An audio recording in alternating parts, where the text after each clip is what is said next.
what's going on, beautiful people? Hey, I just wanted to get on here for a sec. I'm driving back to my home, well, not my hometown, but my house from about Nashville. I don't know, I just want to get on here for a second. I think sometimes we get caught up into ourselves and we're comfortable with ourselves, and we don't want to deal with anybody else or even have to talk or to listen to somebody. I mean, I think it gets that way. I don't know, I think I get that way sometimes, but I would try not to, man. But anyway, I'm going to give you an example of something. I was at Walmart, and I'm in a business where I do talk to a lot of people. Anyway, this wasn't for my business. I was actually just out shopping. But I do talk to a lot of people. I talk to a lot of my employees. I feel like I counsel them sometimes. I coach them. Whatever, whatever I got to do to get through the day, get through the shift. You know how it is. Y'all work. I mean, most of you probably work. All of you probably work. But anyway, I was up to ammo. I was looking at guns and shit, just doing my thing, what I always do. I got to redo the shooting range. I don't know if I tell you, I got to tear my shooting range down. I probably got to put it back up again. It's going to be a little different than it was before, hopefully better. But anyway, I'm ready to start working on my shooting range and a couple other little projects around there. But you guys are probably like, damn, he's not camoed out or in tactical gear. What's going on? I was in Nashville. That's what's going on. Can't wear it down there. Everybody thinks you're going to try to, you know what I'm saying.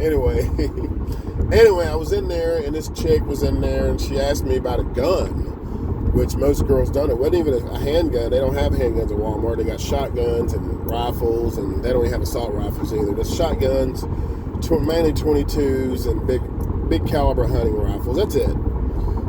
She asked me about a 22, said she's wanting to buy her husband a gun. He's been, kind of down in the dumps, and he likes guns.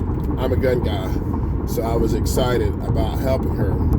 Well, hell, it went from guns, and she was only about 28 to maybe 30, early 30s, and she told me her husband had prostate cancer, and they were having a really, really hard time, and this motherfucker was 35 years old.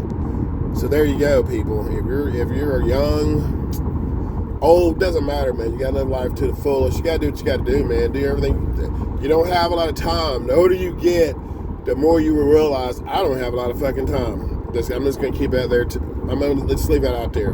Got more years behind you than you do in front of you. It's a horrible way to look at it, but that's just the way it is. It's the reality of the thing. We all do die sooner or later. Unfortunately, some sooner than later. But anyway, they were having all these problems and issues, and I was just listening. I mean, my sister's the only person I really know that's had cancer in my family that's been that close to me. My grandmother on my mom's side, my mom's mom died of cancer. I remember them taking her to the hospital, man. They were putting her on a gurney, and her poor legs, she was little. She was 5'2", maybe 90 pounds soaking wet, and her poor legs were bigger than her whole body, both of them, bigger than her whole body. It was horrible.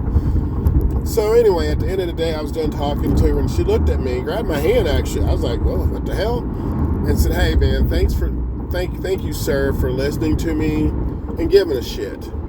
Thank you, sir, for listening to me and giving a shit. And like I said, I listen to a lot of people at work, try to help them out, and I give a shit.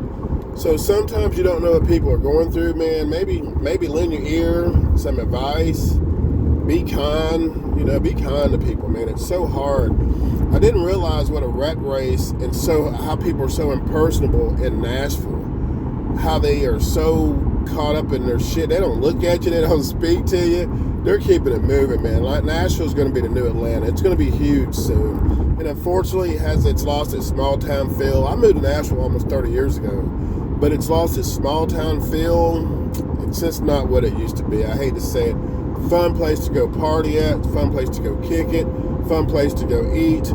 But damn, I would never live there ever again. So anyway, and that's just my thing, man. Like I said, you never know what people are going through in this world today, man, with what's going on that side, on the other side of the fence, don't know what side of the fence you're on. But this country right now is in a whirlwind. I'm not blaming anybody. I'm not a politician, so I don't vote. I'm not down with them at all. So I don't care what party you're in, and that's just how I am. I don't play that shit. I don't deal with them. So anyway, and people are struggling right now, man. It's time for us to be more united, come together, stop fighting, stop letting them come between us. We're all in the same boat. On that note, peace out. Love you. Bye. Have a good day.